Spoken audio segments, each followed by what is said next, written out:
There it is. Welcome to the Emo Social Club podcast, broadcasting to you live from emosocialclub.tv. I am Brian. And I'm Lizzie, and we're here tonight with Tyson from KROQ Teeth. Welcome to the podcast show, I guess. Welcome to the podcast show. Welcome to the podcast show. Got him. Hands. Tyson, tell us a little bit about your band and you, and I mean, are you the band? Are you? It's pretty much one and the same. Yeah. When I started KROQ Teeth, there was, I had the intent for it to be a moniker. I grew pretty close with the two members that, started I tried to light a candle and failed. Wow, is that metaphorical? I don't know. Anyway, I'm just kidding. No, I started with a couple of guys, and we played together for the first 2 years of KROQ Teeth being a thing, and amicably went our separate ways. And I kind of knew at the end of, probably mid 2019 after our tour with This Wildlife, I was like, I think this is I think I need to lean into this being my thing more, not even in a self-righteous or haughty way. I just knew exactly what I wanted to do with everything. And I started playing music, and I started my only other band that I have ever been in. I started when I was 15. And by the time we were 17, we had put out an EP with Pure Noise, and we were all our first tours with The Story So Far and the Wonder Years. And this is even before Tumblr started really taking off. This is kind of right all at that, where it was just gonna blow up. And so I kind of got my chops really young in DIY touring and all of that. And knowing how to adapt, because we were so young, to so-and-so can't do the tour. Okay, well, I'll find, someone else to do it. And I was already just in that headspace. And I mean, some of my favorite, artists are just songwriters, especially in emo, Chris Grabber, Chris Conley from Saves the Day, and Andy from Hot Rod Circuit. I knew that those bands like that, they always functioned as this is the songwriter. There's a name, but you should always expect this to be consistent and it to be coming from that heart and that brain, so to speak. And that's not to discredit anyone else I play with. I just think that the brand itself and that's me. That's just what it, that just is how it is. I don't know how to put it any other way. It's just, yeah. So that's that. What was the band that you used to be in? If you guys were signed to Pure Noise, it was called Second to Last. Okay. Yeah, we were really small. We were just poor kids. I don't know. We were really, really close with The Story So Far, and because we're kind of from the same area. And then Man Overboard and Title Fight and Balance and Composure and Wonder Years and Lost for Words and Fireworks, all those bands started coming through, and they would crash at they would crash at my house. My parents would put them up, and and I was in high school. So my sister and I just kind of developed these relationships and this just kind of understanding for that world really, really young. I mean, the first time and really the only time I ever did the Warped Tour, I was 19. I probably was not supposed to be there. I was I was hustling CDs for the Wonder Years and Set Your Goals and Hopeless Records. And then I was filling in at the time. This band Handguns was going through a transitional period, and they didn't know when their vocalist was going to come back. So again, they were a band I met in high school. We played together and became friends, and they asked myself and the drummer of Second to Last at the time, who was my best friend, if we wanted to fill in on vocals and drums. And so we went and it was this crazy journey when we were just literally in between the ages of 18 and 19. And I think just doing things like that, but not as a rich, spoiled kid, not some kid who got planted in the music industry and all the A&R people, they're oh, that kid's parents got money. They blah, blah, they can, every time he goes on tour, he's gonna have a gas card, or he's already got all his papers, already pay for all this stuff. We can exploit that.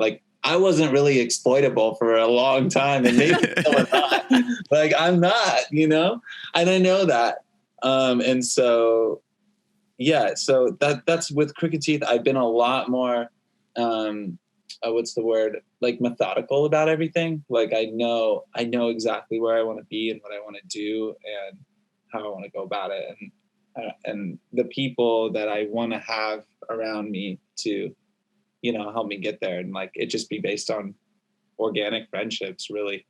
Like, that's another thing I learned. Like, I just don't like, I can like sniff out when people are disingenuine, like immediately, you know what I mean? Like, I'd rather have someone be like dorky and a little awkward and totally genuine than like, put on like this facade like they are, and then they're just, some Mercedes driving suit that like does not know what it's like to like have your parents like house get foreclosed when you're in high school and like, go through all this like crazy shit, like, and still have a dream, And so I don't know. That's where I'm at now.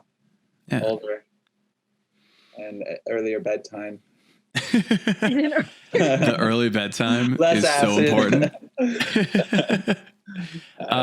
It's interesting that you kind of knew that you wanted to do it more as like your own thing and like have it as your name on the project and have it be you, because there is this like big conversation now about how like there are no bands. Like I saw Adam Levine is saying something and I'm like, Adam Levine, hey, yours is not the opinion on bands. You mean Mr. Tummy Tattoo Man, according to Consequence of Sound? His opinion is not the one that I want on bands. I think but like the idea that like, yeah, go ahead. No, go ahead. Well, I the idea that there's like, these artists that are coming out that are mainly like, you are the artist and the music is happening like as the front man or you as the front artist, like whomever you are. And it's not about the band, and the name really represents more like one person than a full group of people like it used to in the past. Right. So it kind of makes sense to go that direction overall anyway.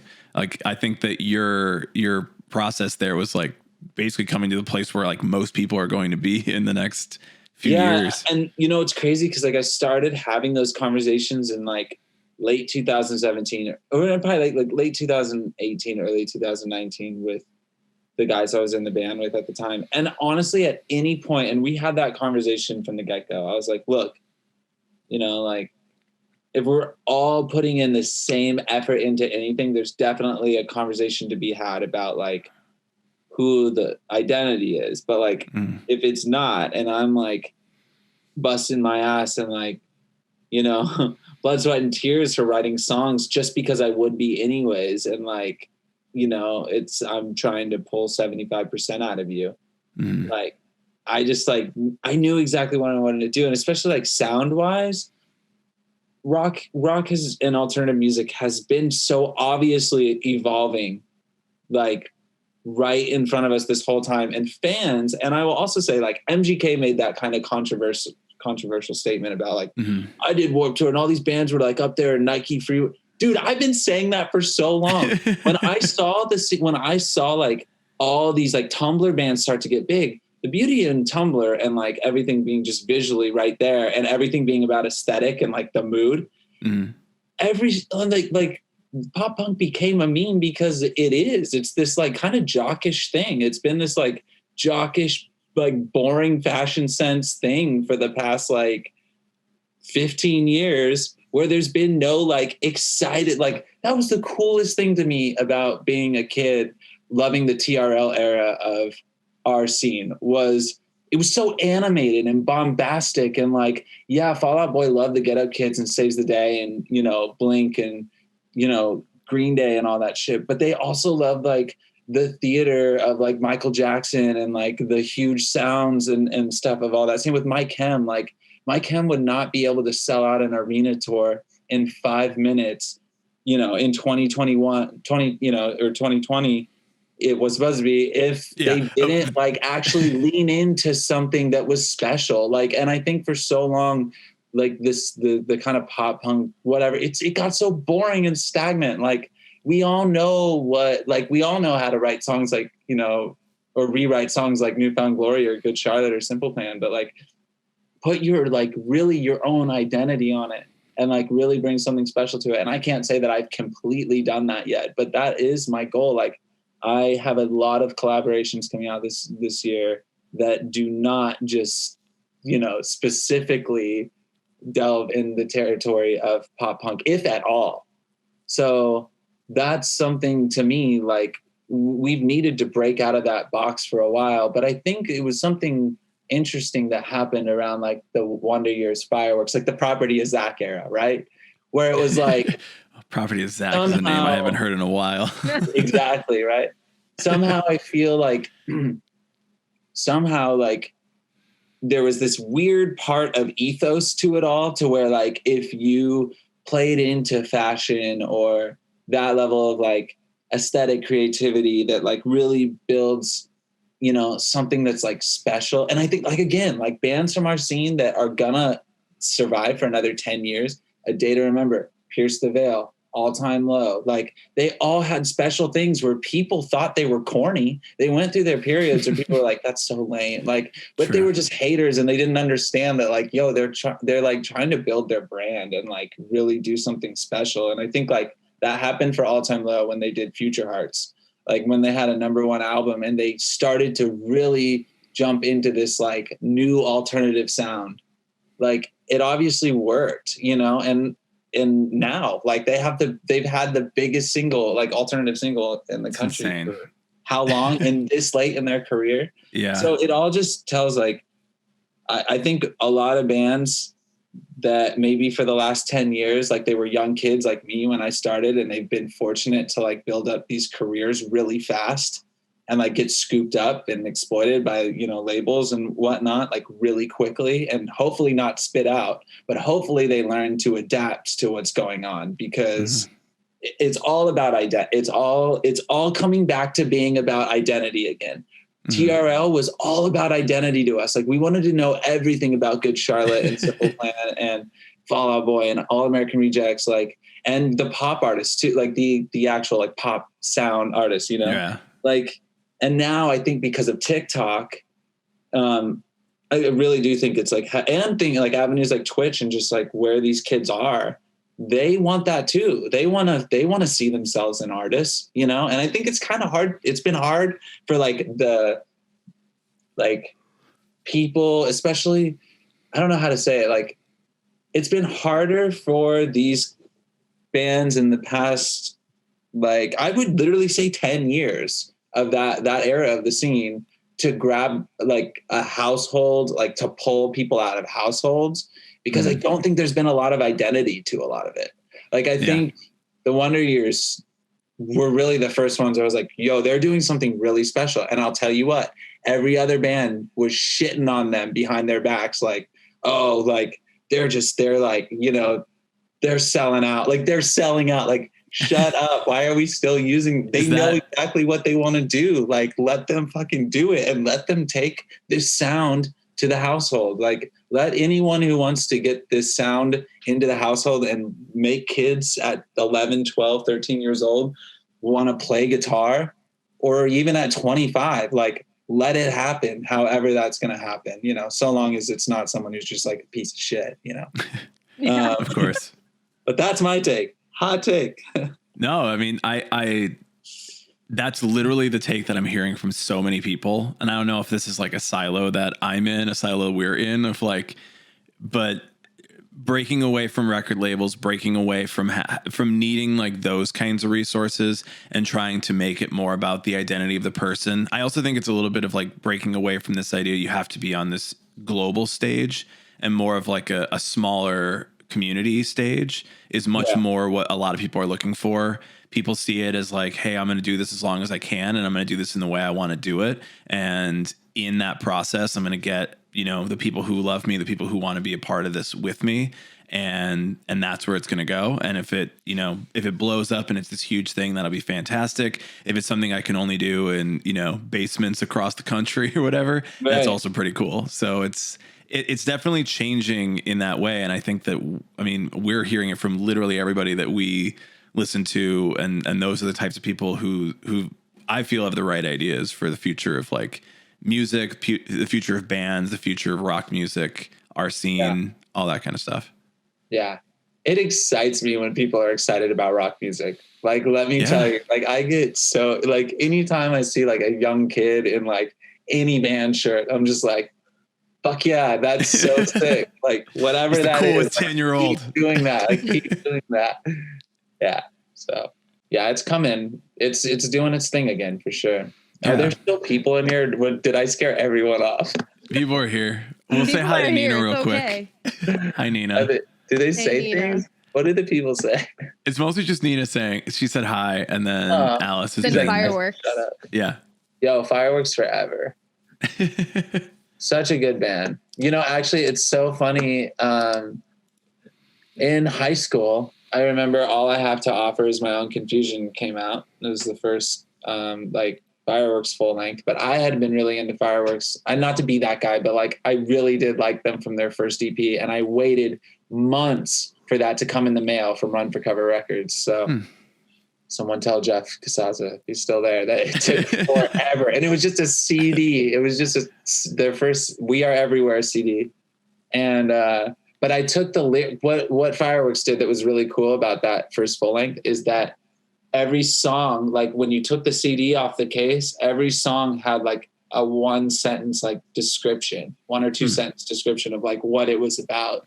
Because the lyrics are so like, if we've all listened to Fireworks, I think, right? I have not listened to Fireworks. Really oh my gosh, Brian, a really long time ago when I was an undergrad, because I had some friends who were really into, as I like to call it, the brocore pop punk. I mean, and I never really got too much into it. They were very like sociopolitically like aware, if that makes any sense. Yes, it does. And that was something that was really special. And I remember showing that to my honors English teacher, like the year I dropped out of high school, just being like, yo, like, I think you'd really like this, just like as a piece of literature. And she was like, loved it. Like, would just be like, whatever you're doing, like, just keep doing it. Cause like, if that's what's being made, like, that's awesome. And it was Fireworks. That was the band that she was like so stoked off of. Miss Mueller, to this day, she's my favorite teacher of all time. Only because she liked Fireworks or took the time. I just imagine she really liked, like, I don't know, in high school, it was, when I was in high school, it's probably like, fuck, what was like the Shins or something? The Shins. You know, Bright Eyes. She probably loved Bright Eyes. Yeah. Like Two Door Cinema Club. Maybe she was a secret Two Door Cinema Club fan. A big Dave Matthews Band fan. Oh, God. Oh, hell yeah. I got nothing. I don't know. I don't want to throw her under the bus. You know what's crazy too? Like Fireworks was like on every like once that album came out, they were like the hype band. Like they got thrown on a Newfound Glory tour last minute. Like they toured with Anti-Flag. Like they were touring with everyone, and they like. I just wanted them to be so much bigger, but I think they were meant to just be a secret like that, you know? Mm. Like, yeah, there are just some bands that are like, I'm going to go out with a big bang. Yeah. Another band is Broadway Calls, like a really cool, like, you know, when everyone's like, I like Dookie. Like Dookie was cool, but like everything other than that, it's like if you wanted a band to sound like Green Day sounded on Dookie, but all the time it's Broadway Calls. It's really dope, really cool. Also, really like thoughtful and like thought-provoking lyrics, and like a 3-piece band from Portland, just like so dope. But they toured with Fireworks and Set Your Goals and Alkaline Trio and the Offspring. Like they had a scent, and they're still a band. They're on Red Scare Records, and God, there's just such a cool era. Like when I was in high school. I don't mean to sound like an old man, but like it was I can old man you so hard right now. You have no idea. Anybody here any day. Well, I will welcome that. It'll make me feel better. Like all right, here's some knowledge for the people here, for the listeners and all that shit. So 3 Cheers came out my senior year of high school. So tight. And like so that was like my high school experience. Was like I saw AFI on the Sing the Sorrow tour with a bunch of friends in high school, and then went to the Taste of Chaos tour for my chem that year with the U's and shit. Like that was my high school era, and I was like so obsessed with Three Cheers that I was taking a creative writing class, and I literally wrote an entire like short story based around Three Cheers with like my own characters and shit. And I'm like, that's incredible. Hell yeah, I'm onto something here. I can't believe that Brian did fan fiction and turned it in for a grade. I literally listen. I love that for you. Listen, I basically wrote Twilight. Like, if you guys didn't know this, Brian, I don't know why you didn't Stephanie Meyer it up. You could have been, because I didn't know. Like that happened so far after my era. Were you not of on like fanfiction.net? Nope. Well, I was. I'm Please not do now, not and go I never look for will anything. Be. What's crazy, Brian, is that my first show was like kind of by accident. My cousin took me to see Newfound Glory, Good Charlotte, The Movie Life, and MXPX. It was it was the Honda Civic tour, the TRL, presented by TRL. Honda Civic.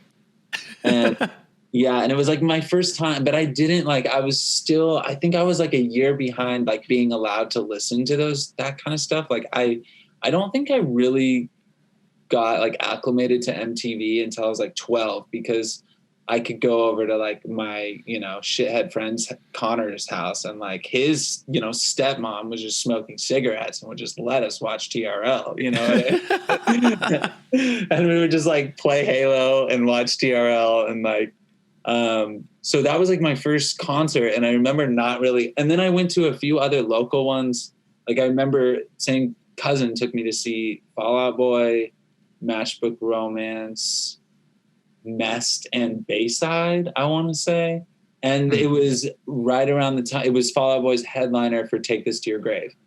And I think I was 11. It was the same, both of those things happened the same year. Like, since I didn't come home high or drunk, my mom was like, yeah, you could go with your cousin again. That's fine. So I was raised in like a really like conservative Christian home. And then I didn't really start loving, like, I wasn't infatuated until American Idiot. And then I was like, that is everything. I need whatever that is.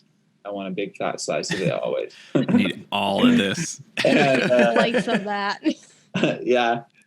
But it's crazy because there was like so many weird speckled moments of emo along the way that I didn't realize were like the first CD I ever bought with my own money, like literally mowing the lawn, like paper out money, was Bleed American. Like when it came out. Hell yeah. And I remember always seeing like just adjacently seeing like Blink-182 and stuff, but knowing it was bad. Like Blink-182, Limp Bizkit, bad. Eminem, bad. Black Eyed Peas, Outkast. Yeah. Dixie Chicks. It's kind of sketchy, but Dixie oh my Chicks God, fine. Dixie. Yeah, Avril Lavigne, cool. Yeah, and like I remember that too. Like I remember my mom picking my sister and I up from school one day, and she had the Avril Lavigne CD in the car already, and it was Let Go, and I remember I don't remember exactly what she said verbatim, but it was something to the extent of like, now you and your sister don't have to fight over like who to play in the car because we both loved Avril Lavigne. Like my sister loved Britney Spears, but I think I was into like probably like Creed or like Oh my God. I don't know. Pure butt rock energy at a young Dude, age. just things that were like whatever my dad was listening to when my mom wasn't around. Like, cause he's a prison guard, but he also does cabinets. And so he would take me with him like on the weekends on his cabinet jobs or like in the summer. And he just had like this shitty, like, like radio or like portable CD player you'd listen to on the job. And he would just play like the rock station. Or he would just, listen to a lot of classic rock, like Van Halen and Scorpions and Tom Petty, and I really love all of that too. So I don't know. I absorbed everything, and I still love all of it to this day. So yeah. I don't know, like the country, the pop, the new metal, the hair metal, I don't know. I love all of it. That's why also, like, as I move forward, I'm trying not to totally put Crooked Teeth in a box with anything, because like I would love to write a country song with somebody. I'm so down for like literally anything and to just put my name on it as it stands. So yeah. What about a new metal song? Yo, Let's go. yeah. Crooked Teeth does Corn. Straight up. I was, dude. Oh my God. When I was looking for you earlier, there was a Papa Roach song called Crooked Teeth that came out. I thought you were named after that. I was like, because it was the first thing coming up next to actual, like, you know, Crooked Teeth. Really? And I was like, I don't want to see that. I want to see the band. Really funny story about that. So like that, they dropped that single, I think that was 2018 or 2017. It was right when like the first year or year and a half into Crooked Teeth. And I remember I started hanging out with their booking agent, Papa Roach, and like not even knowing it. My current booking agent now, he became one of my really close friends when I moved to LA and started the project, and he introduced me to their agent and we became friends. And I remember he like wanted to pick up Crooked Teeth, and it was like this whole thing of like, we went out to dinner and he's the one who like told us that they were having a new song coming out, and he was like, guys, you know, like, love the band. It's just like one of these weird moments for me. And I'm pretty sure like that's why we just didn't get picked up. Wow. And he's still my friend to this day, but I think it's funny because I'm like, wow, like it really came down to that. And dude, Papa Roach bangs. I watched the Vice feature that just came out like in the last couple months about Cut My Life into Pieces, and about what it was written about, and like their whole just like what Papa Roach is. And it seriously made me cry. I also cry a lot, but it made me seriously like really emotional just because it's a song about it seriously is a song about mental health. It's not just some like bros like, come on, you know, of course. Yeah. It like really is. And I never really saw it that way. And that's like, again, like so naive of me as like a listener, you know, to just be like, oh, whatever, you know, that's the bro anthem. Like that's a song, you know, some jock is going to call me the hard F in high school too. And like, you know, beat my ass or something. Yeah. Like, literally. That was also my experience though. On TikTok too, they have such like a hardcore, like that bro that's going to beat your ass in high school aesthetic too, that I've noticed. Right. And it's like, guys, it's okay. You can pull it back a bit. You have some more diverse audiences. We get it. Like you're sensitive. That's fine. Yeah. No, that's what was cool about the Vice thing is that like Jacoby is like crying in the interview, and I'm like, okay, if that man can cry. I'm just kidding. No, we just need to get Fred Durst to show us offside, you know? Oh my God. he covered Behind Blue Eyes. He's fine. That's true. It is pretty soft. I honestly skip that song every time it comes out. It's not the best Limp Bizkit song, which is a weird sentence.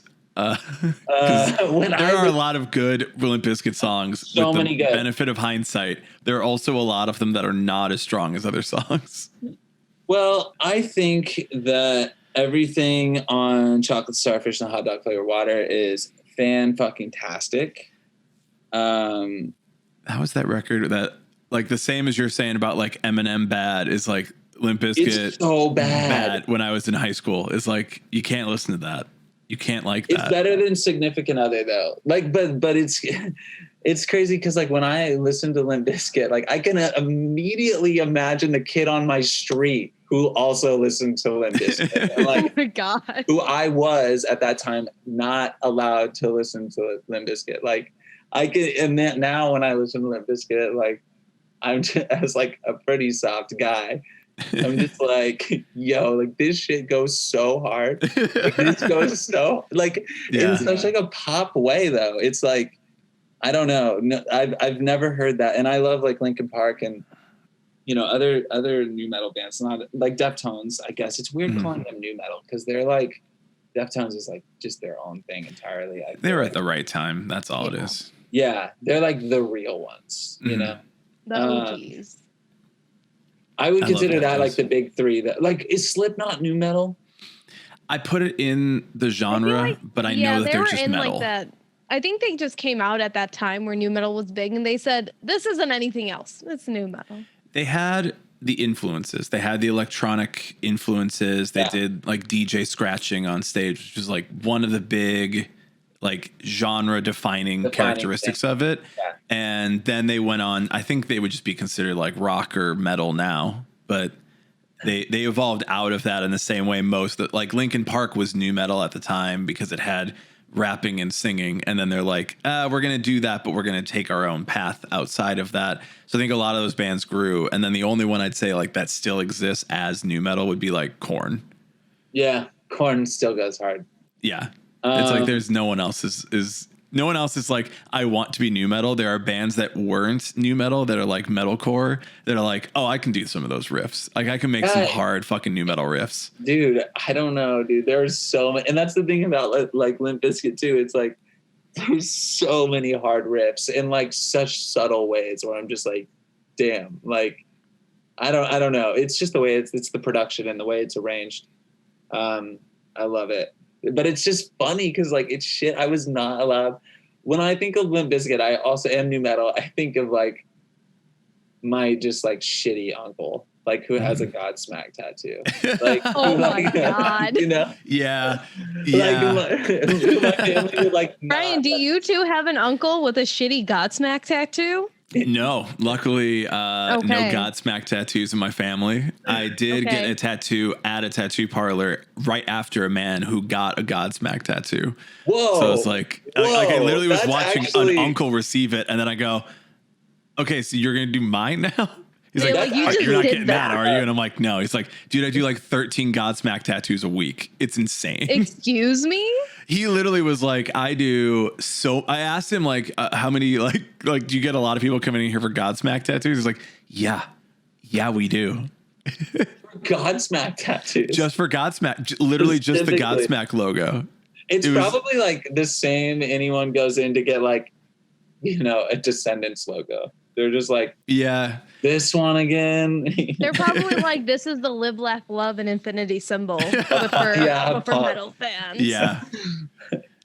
I don't want none of that frilly shit. Give me my Godsmack, my Sully Erna, 5'4", get him on me. Like, put him on my arm. It's for sure the ugliest tattoo I've ever.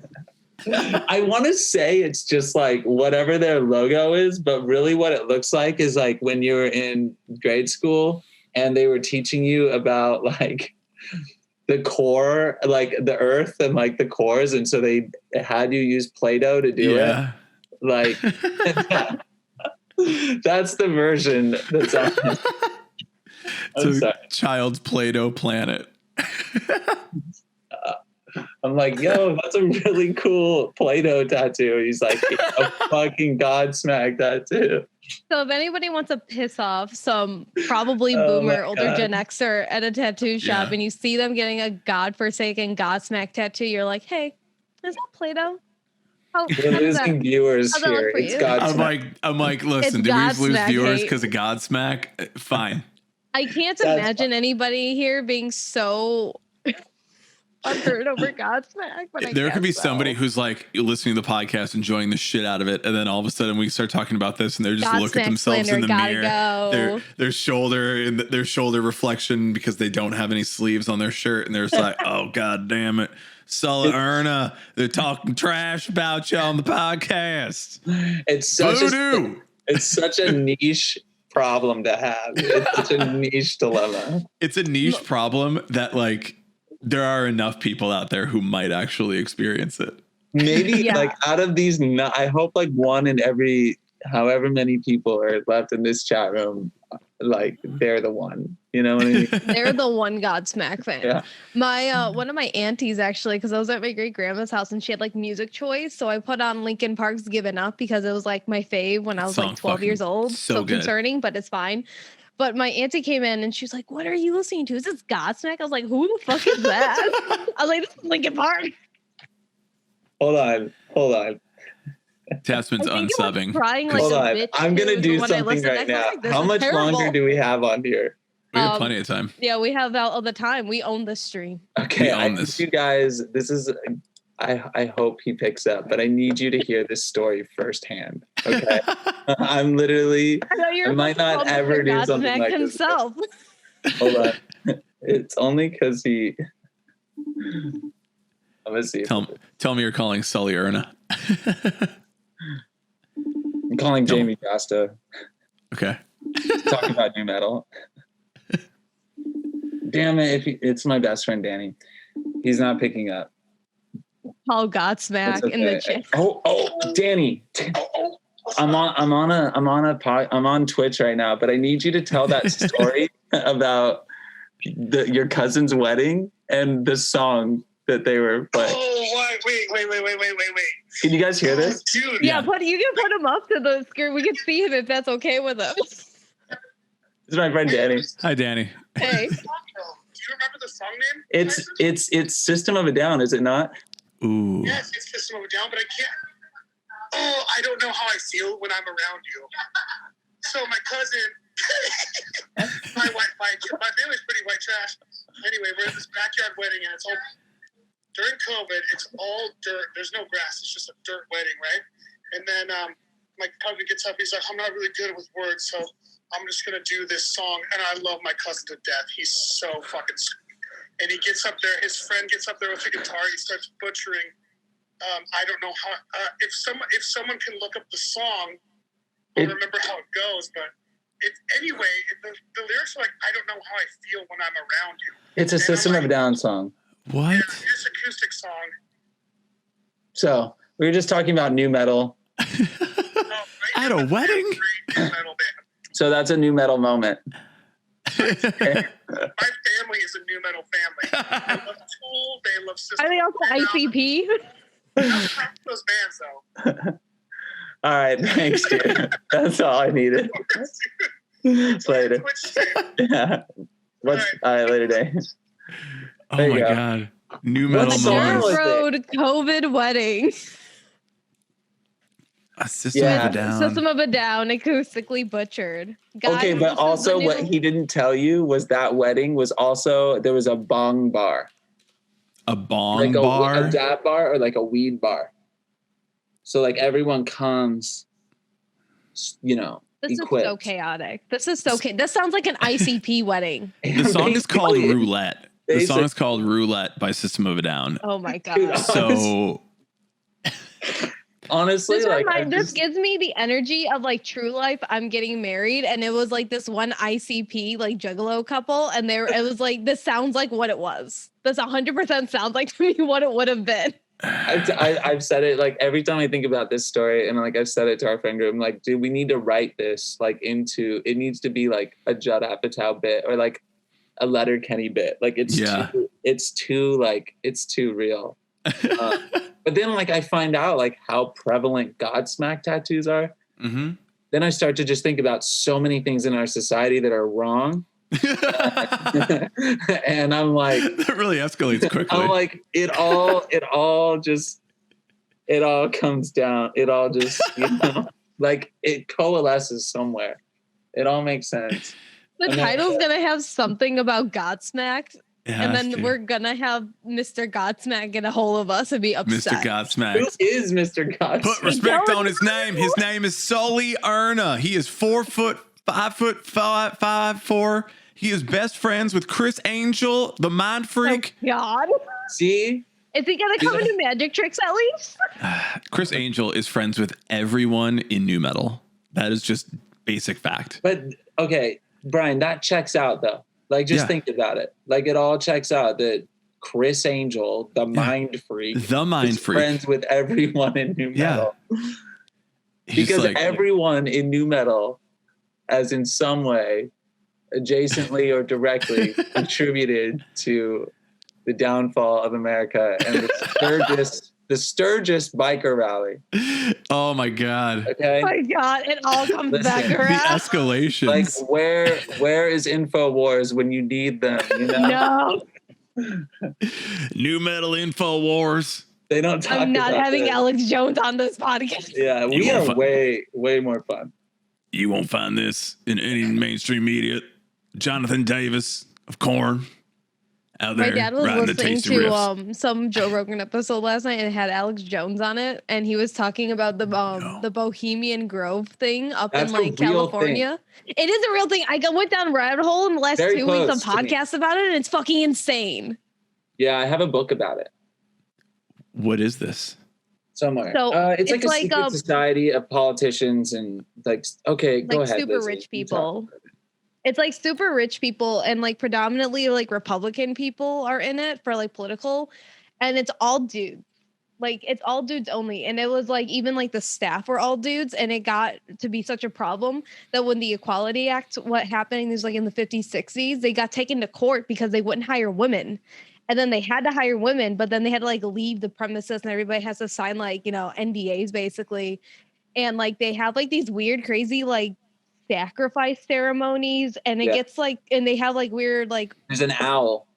There's an owl, and they sacrifice like a fake like child, and they all pee everywhere wherever they want, and people think it's because of their like returning to. It's fucking insane, and then they think that it's like connected to like similar stuff like Epstein. Dude, it's fucking crazy. It is insanity. Yeah. The what? You need to listen to some conspiracy theory podcast. First of all, I'm gonna have to check out. I'm gonna have to check this out. This sounds. It's really. Excellent. It's insane. It used to originally it was like a liberal hub when it was started, and then like somebody bought it out, and then it just kind of like shifted, and people will be there. They're like, you know what? I think it would be great if you guys funded the nuclear bomb, and that's actually how the nuclear bomb got funded. Yeah, it's true.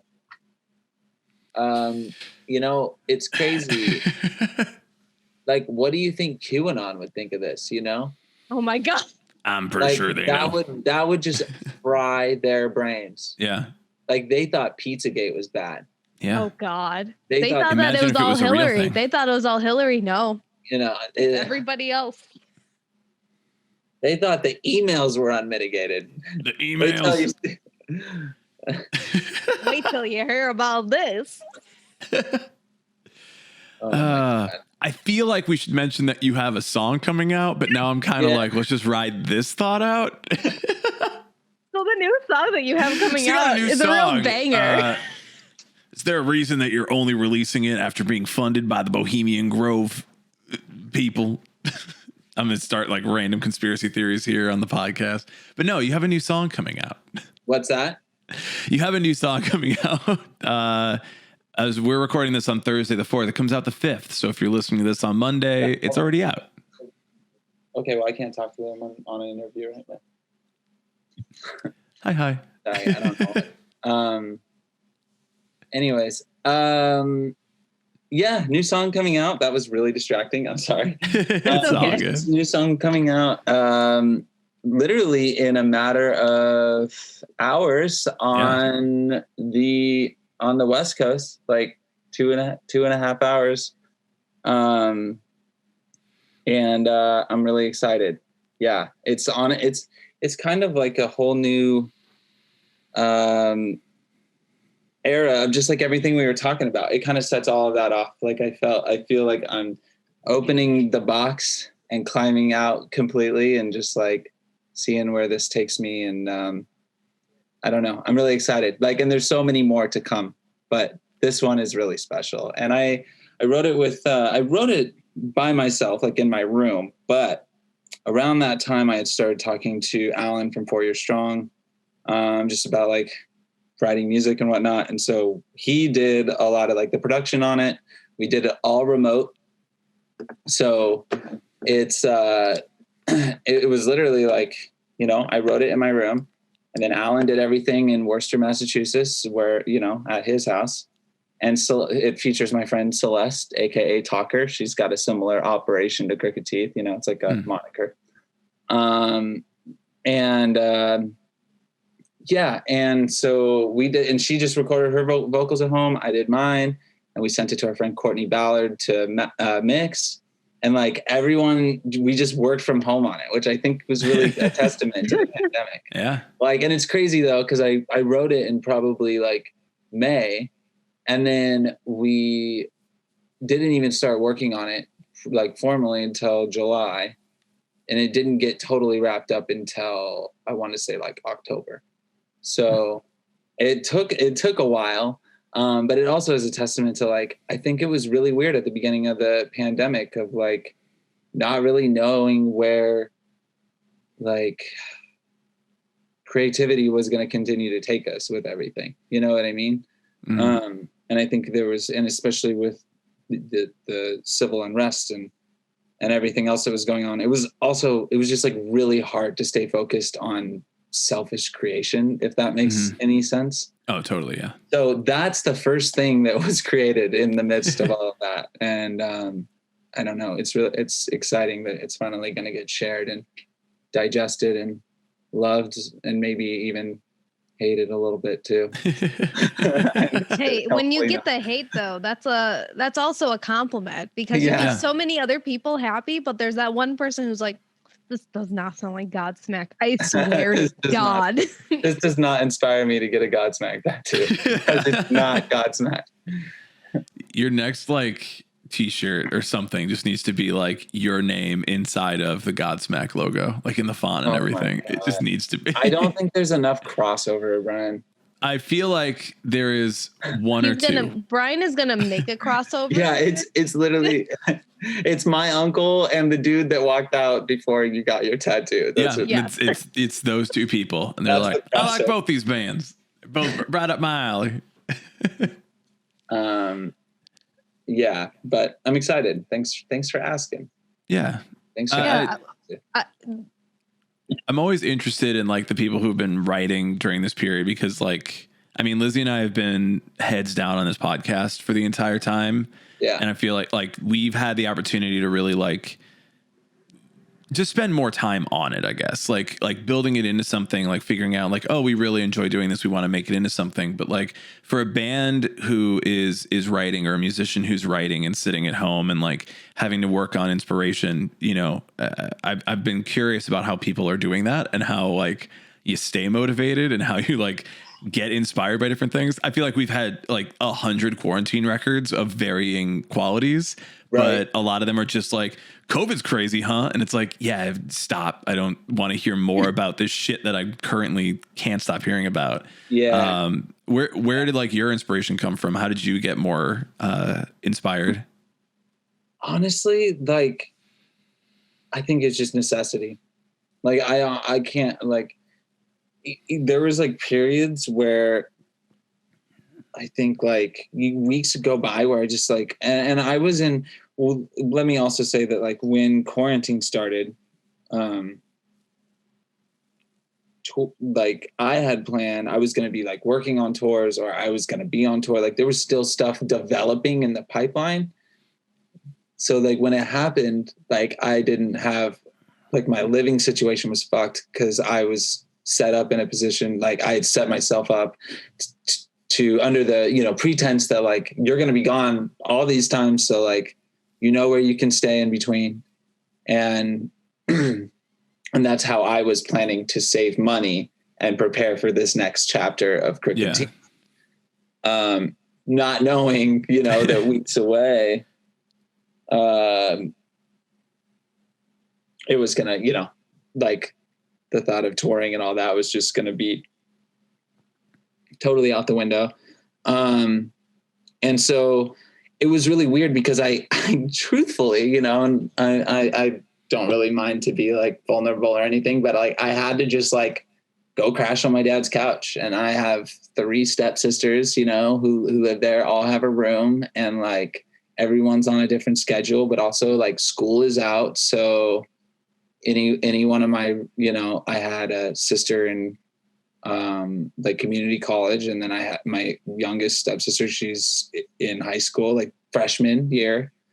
So like I was just like crashing on a couch, like my shit in a suitcase, like not trying to like navigate. And then I was like trying to do like DoorDash and stuff like that, but it was like at the beginning of the pandemic, so like, everything was just so like, you know, I don't even, it sounds stupid to try to explain, like it's dumb, it's redundant, just, you know, like you said, like talk about, but I wasn't writing. Like I just was like, I don't even know. Like, I don't even know if this is like going to exist for me. Like if this is like, should I start to think of a different route, you know? And I don't know, starting to think of a lot of things, but like, I love music and creating in that avenue. So I don't know, pulled it together and like just picked up the guitar. And that was like the first thing I wrote was Light Me Up. And I recorded a ton of I've had so many sessions since, like it really sparked everything. It's, you know, without being too punny, it's like, it really did like, yeah, it lit up everything to where it's like, yo, let's go. Like it was a motivator. Like I want to do another song. I want to, like every session, I think once we finished or like every song, like after that, it was just like every other week I was like starting a session and writing with other people. And like, so yeah, I think, and then I started to like get out of the headspace of like even thinking about touring being an option literally ever again. I was just like, dude, this is actually the time to just write music and release music and really have like no, like not really have an agenda that is centered around or objectively or rollouts that are centered around touring. And that's also why I'd always wanted to collaborate with people with Crooked Teeth. Like from the time it started, that was a goal of mine. But I think a lot of artists were in the same position to where it was like, fuck it, yeah, I'll write a song with that person. Like, you know, like I'll listen to that. Like I'll listen to that music and see what it, and like I started, you know, writing music with people who I did not even think would reply to emails. So I'm like, oh my God, like, okay, this is really dope. So I think it kind of maybe made some people like brought them down to earth a little bit to where it was like, yo, like I just need to create for the sake of creating, like, because we really don't know when any of this is coming back. And yeah, so that, I guess to answer that in a long-winded way, like I just, the song really like got me excited about just getting back in the saddle and like constantly, just continuously and like assertively, like very assertively writing. And I have to like credit that to Alan too, because he just like made me really stoked off. I know it sounds lame, but like off myself, like as a songwriter, and in a way that I hadn't really felt when I worked with other people. So yeah, I'm excited about this one. Like it's literally going to be out in like 2.5 hours. It's so funny because Celeste and I, like, we probably talk like every day or every other day. And like at some point we always just find ourselves just like we're actually doing this. And I don't know, I'm really excited. I got, our friend Mia made us these ashtrays, custom ashtrays. Those are cool. Adorable. They're in the colorway of the single. And this one says Crooked Teeth. I don't know how clear the video is. Yeah, we can see it. Yeah, we can see it, yeah. But most of them, they're going to be like made to order, and they say Light Me Up on it. And they're in the colorway of the single, and her candle company. I've seen so many like DIY companies start up that it's just awesome. Yeah. Her ashtray company it's called Good Morning. Like Alkaline Trio. I think I follow them because I don't smoke, but I think they have other stuff that I saw. I was like, oh, that's cute. Yeah. She does really cool stuff. So yeah. And then I can't unwrap it right now. I'll tell you guys on here. Like you got this like, I was like, oh, unboxing video actually. Unboxing video on the pod. But okay, so our friend Cappy at Emo Night, she's like a DJ on like their Twitch, and she makes custom sweatsuits, like that's tie-dye, like yo. So Celeste, they just came today, like hours ago. Like Celeste and I each have our own custom sweatsuit. That's sick. And yeah, so I can't unwrap it because one says C and one says T, like Celeste and Tyson. But it's also funny because it's like Crooked Teeth, but it's also like yeah. So, yeah. We don't want to ruin the surprise if she's got to see it at the same time. So yeah. So yeah, that's what's going on over here. Yeah, it's very cool to, like, we've talked to a bunch of artists who are just like all doing this work and to be very excited about it, like during this unexciting. I use the term unexciting time. Like, I'll just put it that way. I think it's more of like unpredictable, because I'm not going to say unprecedented. I just think at this point it's unpredictable. We think something's going to happen and then it doesn't. And then we just don't want to get our hopes up anymore. Yeah. So to be excited in that is like, wow, good. Yeah. It's like, kind of how do I do that? Yeah. I don't know. Don't worry. There are days where it can be more bleak, but no, I'm excited. And I think it's like, and I did release a couple songs last year, but it was also one of those things, like, once I wrote Light Me Up, I knew I was releasing those 2 other songs. I was like, I don't want to lean into those like I want to lean into this. Like, this one is, I don't know. It's pretty, like, it's important to me. Not to say that the other music I make isn't, but there's, like, I don't know. Sometimes, like, something special just comes along that's different from the other things. Like, you feel a different kind of attachment to it. And I do. And I think a lot of it is also because every bit of it, like, was so, how do I say it? Like, methodical, like, and so, like, intricate. Like, Celeste and I have been working on this song together. Like, I mean, it didn't take her long to do her parts. Like, that was done in the fall. But, like, ever since then, we've just been talking about, like, every little thing that we want to do, and, like, where she's going next with her career, and, like, where I plan to go, and how this all, like, creates, like, a perfect fork, into both of those things. And so,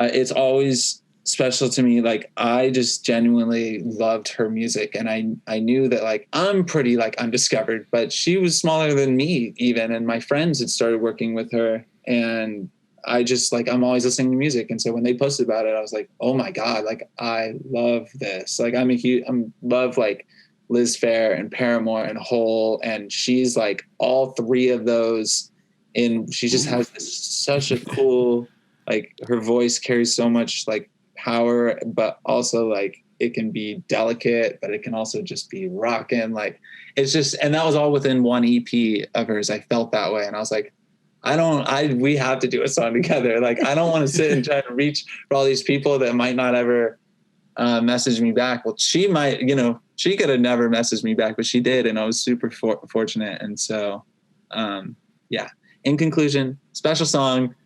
It's good. I love it. If you haven't heard it already, I don't know if you've heard it yet, but we have a link to it. Yeah, it was really good. I listened to it and like, it turned on, and I was like, because I just had on in the background, I was like, oh, this fucking hits. Oh, it's actually good. Yeah, like, I mean, listen, I was optimistic because Nina doesn't usually steer us wrong, and I was like, okay, let's listen to it. And I've listened to your music, like, for the last couple of years anyway, so, like, I was excited for it. But I listened to it because, we get a lot of submissions, every week. And I'm like, okay, sometimes it just doesn't hit. Not to say it sucks, but it just doesn't hit. I'm just going to be nice that way. But I was like, oh, this is really good. And I played it on repeat just because it just flowed so well. And it was like this pop punky mix, but it's like what you said earlier. Like, it's like this new, like, not bubblegum poppy, but this new kind of, like, innovative, like, sound that it's like, I want to hear this because this kind of blends together everything that I listen to, and that I feel a lot of other people are, like, trying to meld together, but they're not, like, quite getting it, and they're looking for it. And that's just what it did for me personally. And it just was, it just set something off in my mind. That's really cool. Like, this is what I'm looking for. This is kind of what I've been searching for. It's like putting us all together. It's like, like, I listen to the Jonas Brothers and I love them, but I also love, like, Fall Out Boy with all my whole ass being too. And it's like, okay, we're putting this together, and then, sprinkling some new stuff. And that's what came out with this single. So I'm really excited for all these people to hear it, and that it's debuting on KROQ. Because I know they've been having a lot of, like, programming things on their end, and, like, trying to, like, pivot towards a younger audience. And I'm like, this is, like, the sound that they need. And that makes me really excited as a radio nerd to, like, see them finally doing it. That's exciting. I think that too. I don't know. It's funny because I am friends with, I'm sure we got to go here in a second, but we got some time. Yeah, I became like probably I think like 2 EPs ago was the first time we ever did anything at KROQ, and like I instantly developed a friendship with Kat Corbett, who also runs Lithium on Sirius XM, like the grunge station, and like so we just love all of the same era and are just like infatuated with the 90s and all of that. And she'll play with it. She doesn't care like what song it is. Like she'll throw me into that like locals only KROQ rotation every time without fail. But like when I sent her this one, she was like, yeah, this is the one. Like this is the one we need. Like that's the one. And I'm like, and she's emailed me like unprompted like 3 or 4 times since sending it to her. Just like, yo, like I'm just making sure the link works, like, and I can tell she's excited, and that's exciting. Like, I don't know. Yeah, maybe what if this is the song, This is it. The song. This is the one. I don't want to jinx it. It could be. No. Am I not manifesting? Maybe. I'm also knocking on wood. So yeah. There we go. I got wood over here too. You go in hopeful, and then you have your expectations measured, and you're just like, you know what? I'm happy. I want to make everyone else happy. That's all you got to do. Yeah, that's the plan. No unhappy people. Yeah, don't be unhappy. HR plan. Yeah. Oh great. my God. All right. Well, we are about an hour. I want to give you a chance for plugs and tell everyone where they can find you, and then we'll chat a little bit longer on Twitch. I saw a couple questions that I want to ask you and get your thoughts. So that'll be after we finish the episode here. But before we get to that, where can everyone find you on the internet? All of your pages. Where can people listen to the song when it's out? All that kind of stuff. Yeah. Well, you could just go to the Spotify or the Apple Music or the YouTube. Whichever, or whatever streaming service, and you just type in Crooked Teeth. And it's not the Death Cab song or the Papa Roach album, it's the band. And then Twitter is at Crooked Teeth CA, TikTok and Instagram are Crooked Teeth Rock. And Facebook is obsolete at this point, so that is correct. I could give a fuck if you go find me on Facebook. So that's where all the important stuff is, and where we can hang out and chat if anyone wants to, and that's the plug. Sweet. Yeah. Hell yeah. If you're here, if you're there, wherever you are, go check out the new song, run it up the charts, light me up. If you're listening to this on Monday, it's out. It's there. It's baby. out. You should have been listening to it all weekend. You should have been listening. It should have been already on repeat all weekend. It's on the playlist I'm putting up for our DJ stream tomorrow. What are you on talking about? You should have fucking listened to it by now. So many people are in poser territory right now. Yeah. Can't believe you. believe Could you believe to be them? Embarrassing. There is a Godsmack listener who's like, not only are they making fun of my Sully Erna, but they're also calling me a poser. I can't believe this podcast. I am unsubscribing. Anyway, yeah, go do that. Go follow on all the stuff, and we will continue to talk on Twitch for a little bit. But until next time, Tyson, this has been an absolute pleasure to have you on. Blast. And yeah, much love to you. Thanks, y'all. You too.